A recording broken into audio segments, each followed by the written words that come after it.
그래서 결국 그때 쿠바는 이 고영한 선생님의 맹활약을 통해서 팔 서울을 뒤에 참여하지 않았고 근데 1980년대 이후에는 이일규 참사님께서 또 맹활약을 펼치십니다.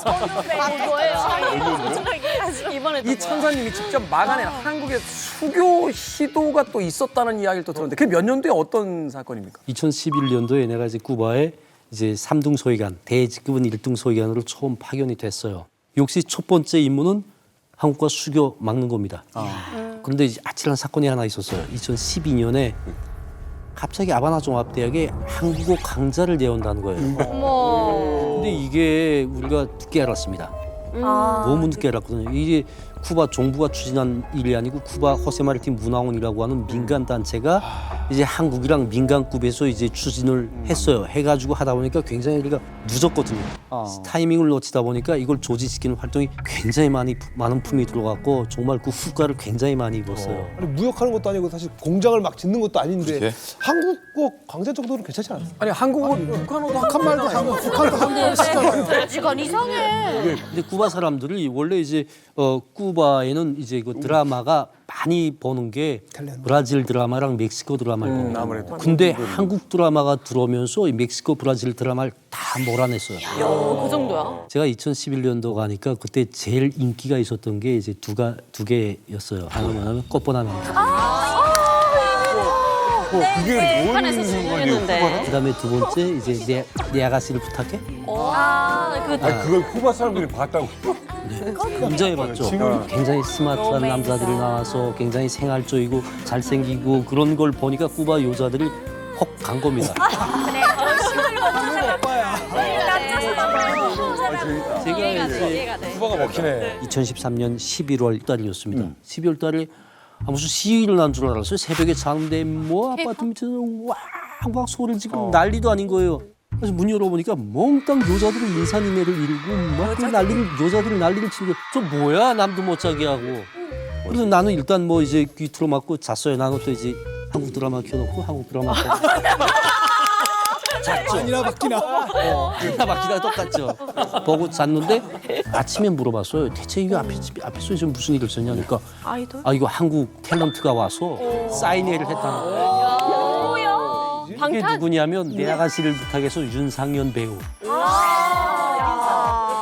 그분이 와서 배우 대단했죠. 오, 윤상현 분이 와서 사인회를 그때 했는데 아마 아예 인산인해를 이루고 막 소리를 지르고 그러니까 쉽게 말하자면 그때 이미 한류는 쿠바 사람들의 마음을 정복을 했어요. 아니 이게 말이 되는 얘기냐고. 아니 저는 근데 쿠바를 듣는데 북한을 듣는 것 같아요. 아니 막 이해가 되는 게 뭐 이해가 돼. 저도 막 어린 나이에 막 한국 드라마 보면 그냥 눈물 뚝뚝 흘리면서 이불 안에서 봤단 그래. 말이에요. 그러니까 그게 좀 심정이 이해가 좀 돼요. 처음에 이제 대한민국 드라마를 저도 꽃보다 남자를 보고 이게 정신 상태가 흐리멍텅해졌거든요. 나와서 이민호 오빠가 뭐라고 얘기하냐면 나 너 좋아하고 이런 직접적인 게 하나도 없어요.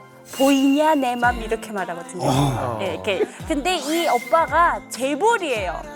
예, 재벌인데 진짜 말도 안 되는 천민을 좋아해요. 여자를. 그것도 직장을 좋아해요. 헌민이 뭐야? 북한에서 봤어. 있어 나. 아니 북한에서 봤어. 갑자기. 북에서 봤어. 제가 봤을 때는 북에서 봤어. 예, 그러니까 이제 그리고선 문제는 마지막에는 이제 그 여자를 위해서 자기의 그 명예 그 뭐고 싹 다 내려놓고 그 여자한테 올인을 하는 거죠.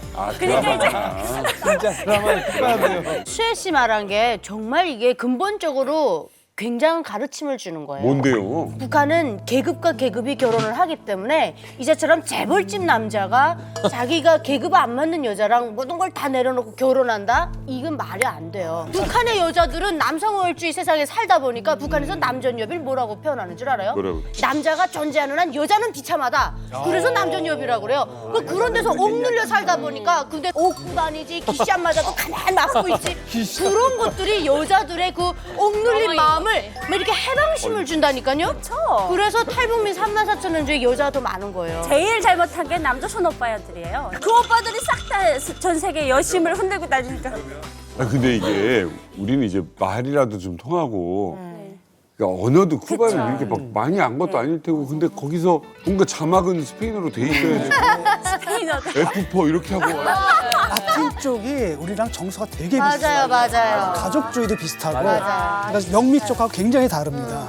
그래서 사실 옛날에 그 술 먹을 때도 예를 들어가지고 막 독일 애들은 딱 술 먹다 간다 그럼 그래 잘 가 이러거든. 근데 남미 애들은 술 먹다 간다 야 이 자식아 어딜 가 이 배 진짜 우리 똑같아.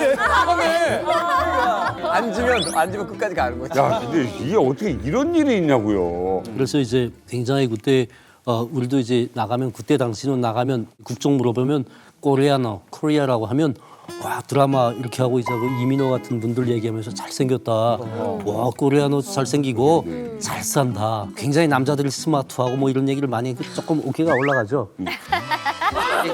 나만 얘기하는 거야.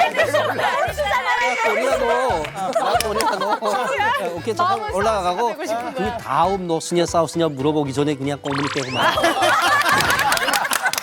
선생님 이거 진짜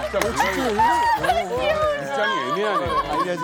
근데 또 이야기를 다시 한번 돌아가 본다라면 이미 한국 강자를 개설하라고 이제 허가가 나온 상황이잖아요. 근데 이 허가가 이미 나온 상태인데 이걸 아무리 걱정이 된다라고 해도 다시 되돌릴 방법이 있습니까? 그 이제 북한 외교관들 같은 경우에는 이제 한국과 관련된 문제들이 이제 제기가 되면 그게 큰 문제든 작은 문제든 사소한 거라도 일단 보고합니다. 외무성에서 그걸 이제 듣고 무슨 일이 있어도 막아라. 막지 않으면 안 된다. 대사관이 그것도 막아내지 못하면 대사관이 존재할 이유도 없다. 이런 식으로 강하게 이제 정보 지시가 내려왔어요. 그런데 그때 당시 이제 미겔 앙헬이라는 분이 이제 아시아국장을 했어요. 근데 이분이 북한에 대한 인식이 굉장히 나쁜 분입니다.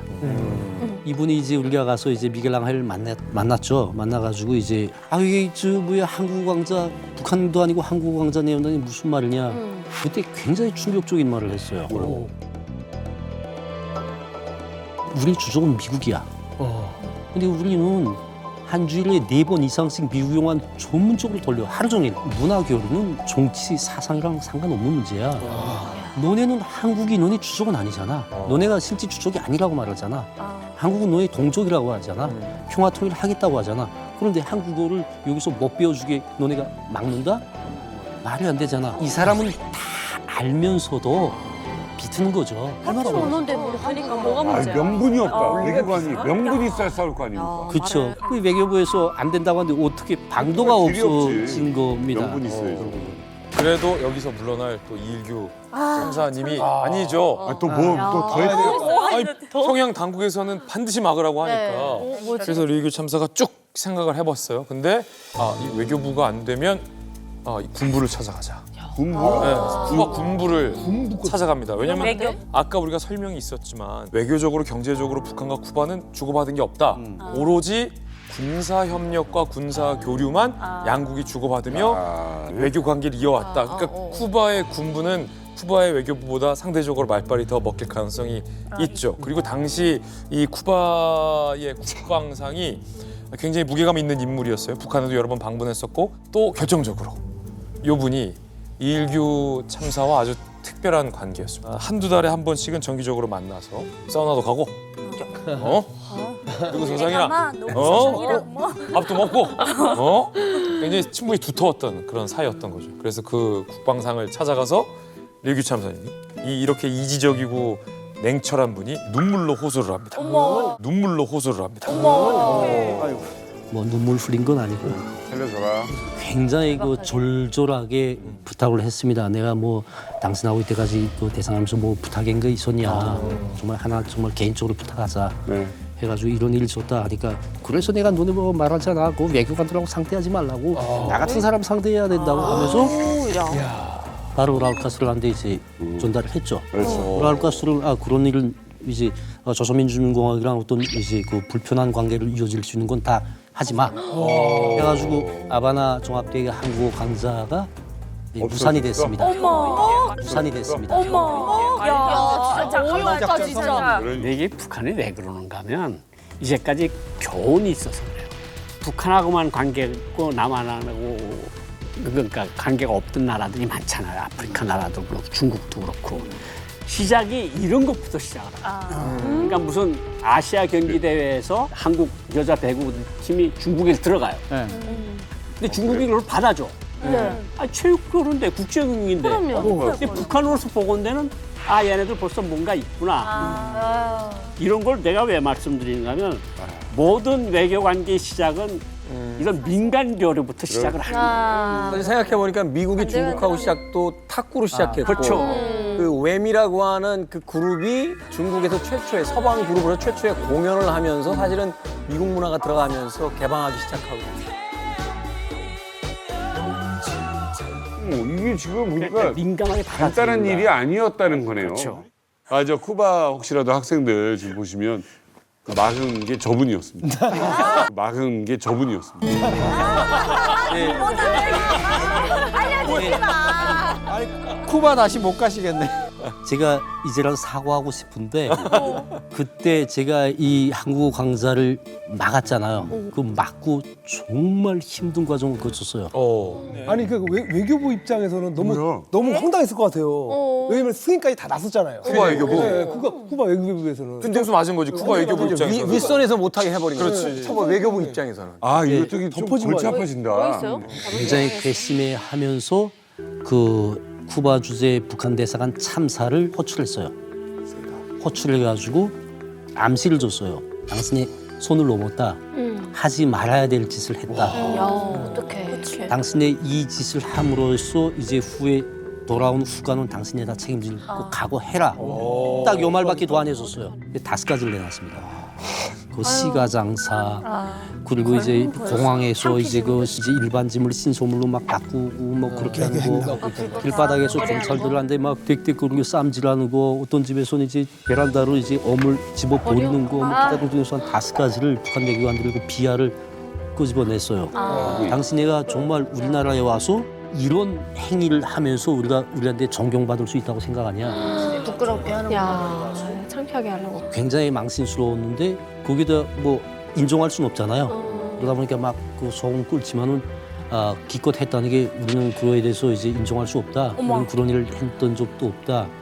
그러니까 이 국장이 뭐라고 그러냐면 무슨 CCTV 녹화물 이제 꺼내서 보여줄까? 더 이상 말을 못한 거죠. 그 정도 하자라고 돌아서서 이제 나갔는데 그 얘기가 이제 대사관에 전달되다 보니까 그거 왜 그렇게 쓸데없는 짓 해가지고 우리 이제 장사도 못하게 막 그 대상 사람들을 또 날려가는 겁니다. 좀 적당히 하지. 안팎으로 제가 굉장히 당했죠 그때. 그 열성이 말썽이. 그러니까 외무성이 대사관이 상대하는 국가기구가 외무성이잖아요. 무력성은 대사관이 원래 상대하는 상대 기관이 아니잖아요. 그렇죠. 그러니까 외무성이 자기네를 제껴놓고 높은 사람을 가지고 외무성을 물매겨 너네 우리하고 일을 계속해야 되겠는데 너네 한번 혼 좀 놔봐. 괘씸하지. 이거지. 자존심. 아니 그거는 우리 사회에서도 그렇잖아요. 이게 탑다운으로 내려온 거잖아요. 실무자가 다 안 된다고 해놨는데 갑자기 사장이 전화 와서 야 그거 해줘라 이렇게 돼버리면 기분 나쁘죠. 기분 나쁘고 바보 만든 기분이. 내가 또 이제 주요 타겟이 되다 보니까 내가 한 몇 달 동안 이제 시가 장사를 못했어요. 본인 장사도 망치죠. 내가 했다가 걸리면 난 바로 이제 북한에 가야 1차 되니까. 타겟 대상이죠. 대한민국은 꾸준히 이제 수교를 위한 노력을 계속 했을 거예요. 그걸 또 현장에서 직접 보셨을 것 같은데. 그래서 이제 2022년부터 이제 이제 한국이랑 수교가 가까웠구나라는 걸 직감을 하기 시작을 했습니다. 느껴져요? 2022년 8월 달에 이제 마탄사수에서 그때 한국이 지어준 이제 원유 탱크가 이제 벼락을 맞아서 불에 타는 사고가 발생을 했어요. 그때 대한민국 정부가 세계보건기구를 통해서 20만 불을 이제 지원을 했습니다. 그 해에 이제 이태원 참사가 있지 않았습니까? 2022년 이태원 참사가 있은 다음에 쿠바 정부가 이제 성명을 냈습니다. 위문전문을 보내서 대한민국 정부. 수교가 없는 나라에다 위문정부를 보낸다는 게 굉장히 이례적인 일이거든요. 그래서 이제는 정부 차원에서 이제 이 교류가 진행이 되는구나. 수교가 정말 멀지 않았구나라는 직감이 많이 들었죠.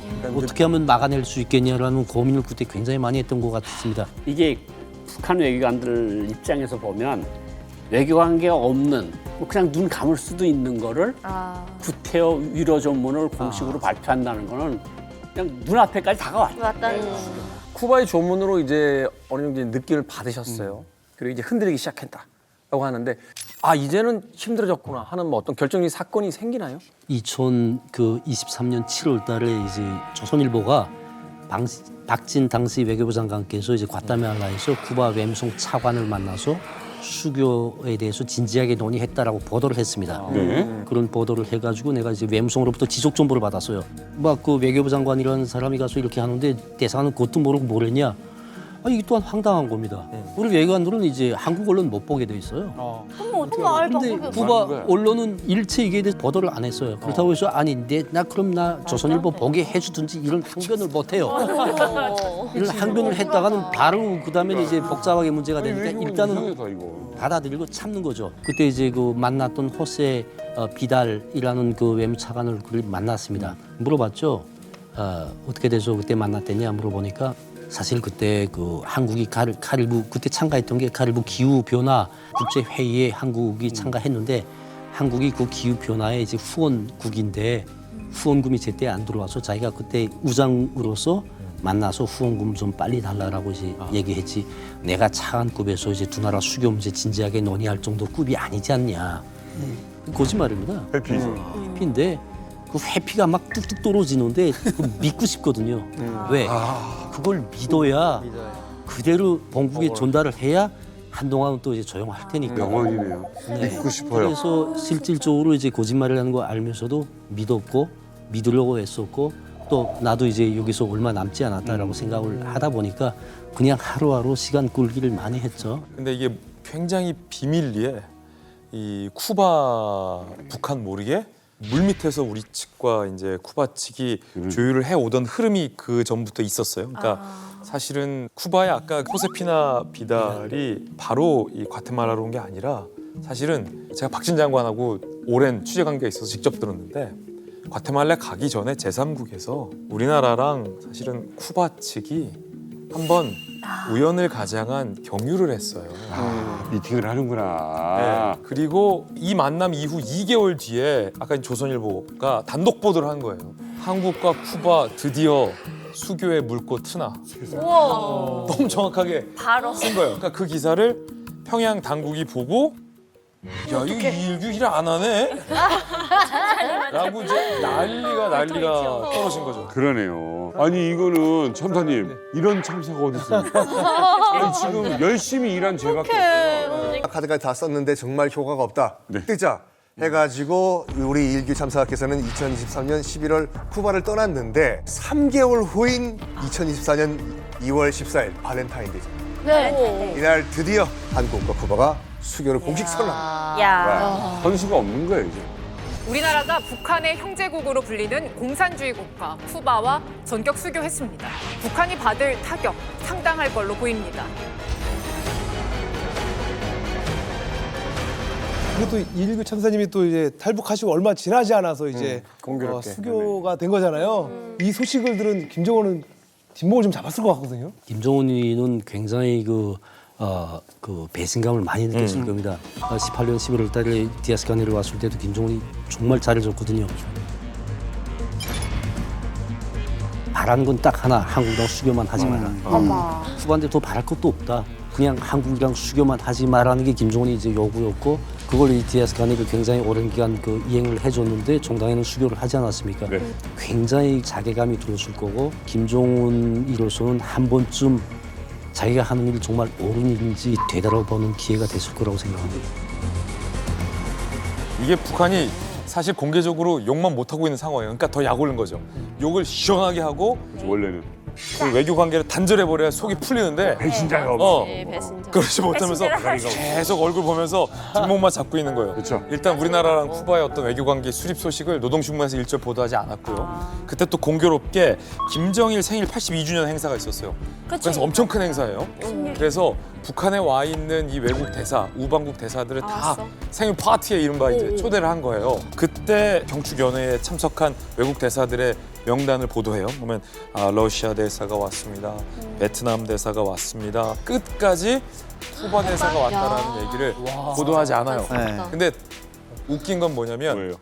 우리 시리아 대사가 왔습니다. 라고 북한이 아주 자랑스럽게 보도를 했는데 시리아도 우리랑 얼마 뒤 수교했죠. 시리아도 이제 우리와 수교했죠. 수교를 했으니까. 네. 그럼 진짜 이제는 고독하겠다. 북한이 그냥 제대로 혼자가 됐지. 헐러섰어. 김진 기자가 말한 것처럼 속 시원하게 복수할 수는 없고 그렇죠. 약간 유치한 복수예요. 김정일 전 국방위원장 생일 주복 외교단들이 다 초청이 됐고 그럼 딱 그 매체 보도를 봤을 때 쿠바 대표는 정말 참석을 안 했을까? 다른 데서 세요. 거기에 참석을 했던 러시아 대사관이 또 SNS 사진을 올리거든요. 나 파티 갔다 올린 이 사진을 보면은 쿠바 대사가 지금 참석했어요. 야. 코리아 가르시아. 자기 안 불렀어. 이름은 또 왜 공교롭게 꼬레아가 들어가. 아는 스텔스 대사야, 스텔스 대사. 북한이 쿠바는 중남미에서 북한 외교의 중심지라고. 그런데 쿠바가 배신을 하고 한국과 외교 관계를 맺었는데 화끈하게 또 애쉬 때려치워 이럴 수 있는 형편도 아니고 그러니까 소소하게 저렇게 참가했는데 참가한 이름을 빼고 그러니까 그냥 소소하게 쪼잔하게 복수하는데 몇 살이야? 얘기도 못하고. 자 이러다가 그럼 마지막 하나 남았다는 시리아는 이제 올해 4월에 우리와 수교를 했습니다. 자 그러면 이제 궁금한 게 있어요. 도대체 북한은 완전히 고립된 거냐? 완전히 고립되면 얼마나 좋겠습니까?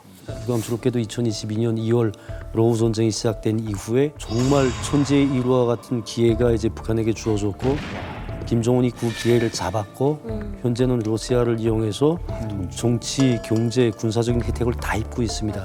거기다 플러스 이제 제재, 국제적인 대북 제재까지 무력화시키고 있습니다. 그러니까 이 상황이 끝나지 않고는 실질적으로 이제 북한을 변화를 유도할 수 있는 현실적인 고립은 아직 그 갈 길이 멀었다고 생각을 합니다. 근데 러시아하고 우크라이나 전쟁은 아마 올해 안으로는 협정을 맺을 거예요. 푸틴도 지금 자기가 좀 군사력도 복원해야지 미국하고 관계도 개선해서 경제도 발전시켜야지 사실 한국은 기술도 있고 자본도 있고 경제력도 있고 있어요. 요하고 발전을 시키고 싶긴 해요. 근데 지금 러시아 우크라이나 전쟁이 터지니까 당장 급하니까 북한 쪽이 붙었는데 과연 북한하고 10년, 20년, 30년 갈까? 거기엔 의문이 생깁니다. 네. 지금 이 어려운 국면이 딱 지나게 되면 러시아에게서 남한하고 북한하고 딱 재면은 사실 북한에서 얻을 게 하나도 없거든요. 결국 노동력밖에 없어요. 네. 그다음에 중국에 의존할 수밖에 없는데 문제는 뭐냐면 중국의 그 제국주의적인 욕망들을 좀 갖고 있거든요.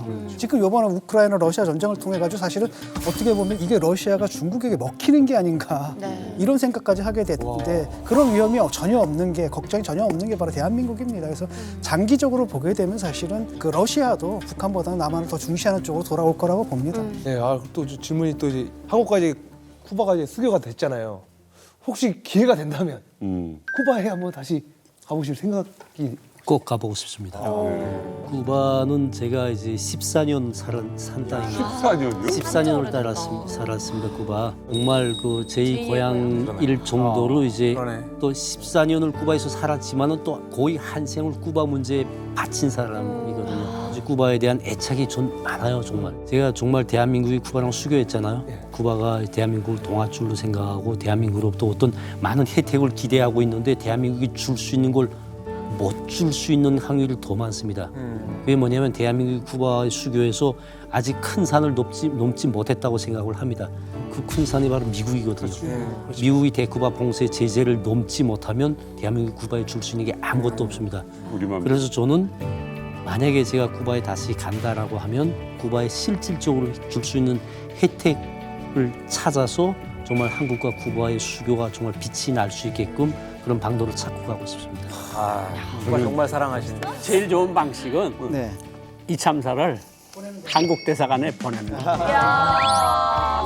그 길을 다 찾아봐라. 북한의 외교관 할 때는 정말 줄 게 없어가지고 이게 출이 되는데 이제 한국 외교관이 딱 되면 사람들 만날 때 이거 대박. 어깨 연구해 보면 할 게 굉장히 많습니다. 자 오늘 쿠바 얘기를 해봤습니다. 정말 생각도 못했던 것 같아요. 너무 재밌었던 것 같아요. 아예 모르는 것들을 지식을 좀 많이 한 것 같아가지고. 그러게요. 쿠바 하면 또 뭐 시간이 바다니 생각나지만 또 음악 아니겠습니까? 맞아요. 팝칼럼니스트. 사실은 이 서방 세계, 뭐 우리를 포함한 많은 사람들이 쿠바에 관심이 전혀 없었어요. 쿠바가 어디에 정확하게 있는지 문화에 관심을 어떤 걸 가지고 있는지에 대해서 관심이 전혀 없었거든요. 근데 계기가 하나 생깁니다. 미국의 기타리스트이자 작곡가인 라이 쿠더라는 사람이 있는데 이 사람이 자기 아들하고 같이 쿠바에 여행을 갔어요. 근데 쿠바에 여행 갔는데 자기가 음악가다 보니까 이제 들리는 음악들을 듣다가 이 음악이 뭐지? 이건 내가 경험해 본 적이 없는 음악인데 놀라운 음악들이 있네. 찬찬이라는 곡이에요. 찬찬? 네. 하나의 동화 속에 등장하는 소년의 이름에서 따왔다라고 하는데 이제 남녀가 사랑을 하는 그런 이야기죠. 전통적인 쿠바의 손 리듬이라는 걸 사용해서 이제 음악을 들려줍니다. 이 음악을 통해서 수많은 쿠바의 문화가 다시 세상과 만나는 그런 계기가 됐습니다. 쿠바에 꼭 다시 가시길 진심으로 바라보겠습니다. Llegó a Puerto